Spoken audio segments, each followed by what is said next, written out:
Here's one way I conceptualize oppositional behaviors in structural family systems therapy. You already know that a healthy family structure looks a bit like this. In a family with two caregivers, we have a nice healthy boundary separating the parent subsystem from the sibling or child subsystem. But watch what happens to the structure of a family when we change those boundaries to more rigid or tougher boundaries.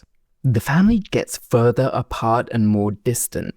Boundaries mean a lot of things to different people, but one way I think about them is about limiting the emotional communication and emotional connection between people, which creates this distance and disconnection. Over time, that distance increases. But what happens to that child as they turn into a teenager? Where do they go to get that connection and those attachment needs met?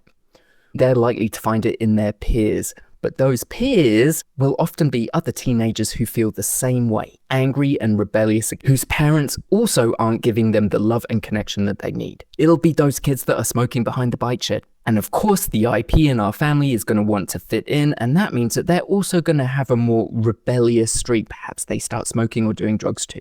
And in doing so, they become the rebel. So this is the family that will show up complaining that their kid doesn't follow the rules or is doing drugs or who has oppositional behaviors.